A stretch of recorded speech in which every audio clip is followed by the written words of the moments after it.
Welcome to your channel, NightVeil Stories. My name is Daniel, and for the last 3 weeks, something has been happening to my little brother, Liam. He's only 9 years old, quiet, gentle, and never caused trouble. But exactly 24 days ago, Liam started disappearing for 1 hour every single day. No warning. No sound. No trace. One moment he would be drawing in the living room, and the next, he was simply gone.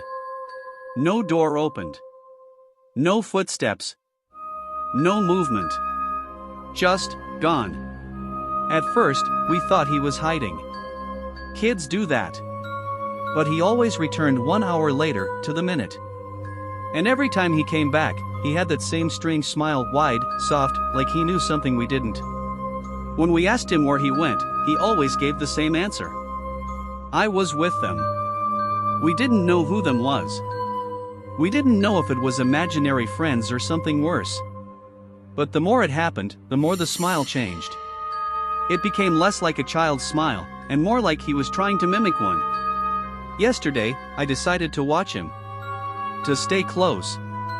To make sure he didn't slip away. But the moment the clock hit 6 p.m., my vision blurred, and my body felt heavy, like something forced me to blink. And in that one blink, Liam vanished. Right in front of me. That's when I realized something terrifying. Whatever was taking him didn't want to be seen. When Liam returned that evening, his smile looked different, stiffer, stretched, as if someone taught him how to smile by describing it instead of showing it. I tried to ask him again, "Where did you go?" He tilted his head slowly, like he was listening to someone speak right next to his ear, then said, "They showed me the place. They said I'll stay longer soon." My heart dropped.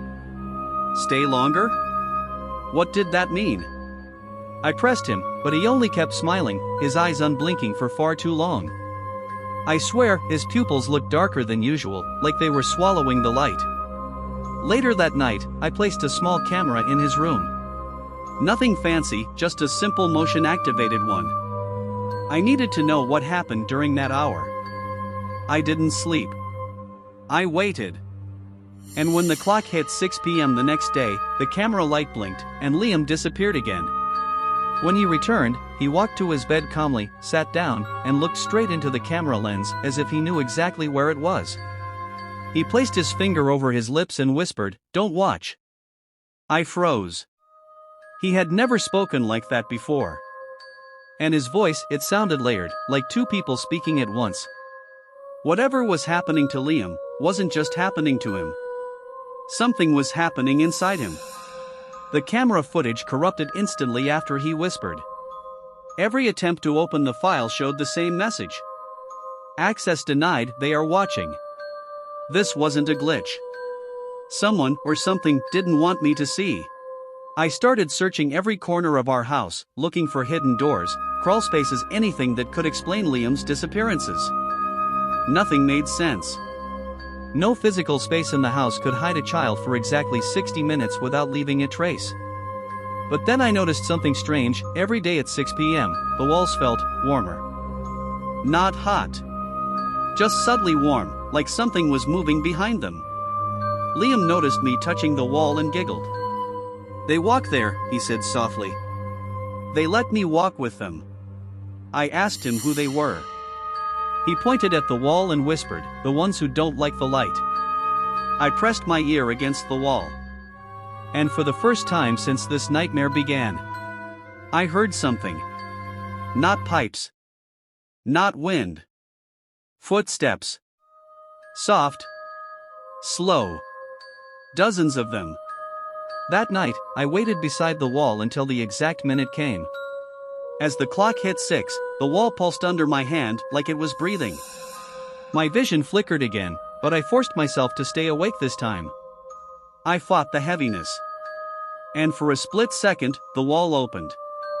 Not like a door, more like a curtain of darkness peeling back.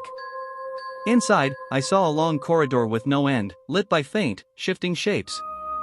And in the distance, Liam, holding a shadowy figure's hand. I tried to shout his name, but before I could, a cold whisper filled my ear. "You're not invited." And the wall sealed shut. I confronted Liam the next morning. I told him I saw the corridor, the shadows, everything. Instead of denying it, he smiled again, wider than ever. "They said you're almost ready," he whispered. "They said you're listening now." I felt sick. Ready for what? He crawled onto my lap, placing his small hand on my chest. "They were here before the house," he said softly. "Before the street. Before everything. They stay quiet during the day, but at night they walk. They found me because I listened." Then he leaned in and whispered the part that froze my blood. "They want me to stay forever. And they want you to come with me." That evening, I placed microphones against the walls. At exactly 6 p.m., the corridor opened again, but this time, I didn't faint. Maybe they allowed me to stay awake. Maybe they wanted me to see. Whispers flooded the room, layers of voices, speaking in languages I'd never heard. The shadows moved like fluid silhouettes, brushing against the edges of the walls.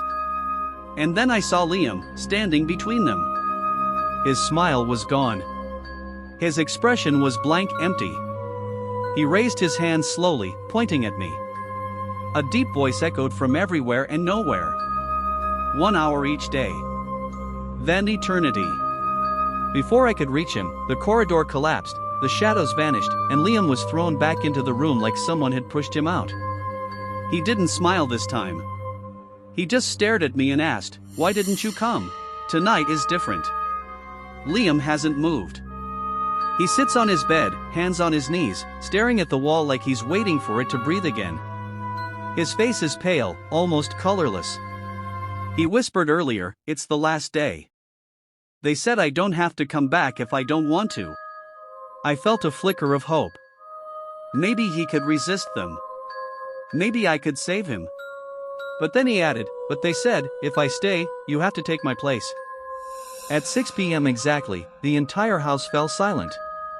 Not quiet, silent. As if the air itself was gone. The wall slowly opened again, revealing the endless corridor. Shadowy shapes gathered, watching us with hollow interest.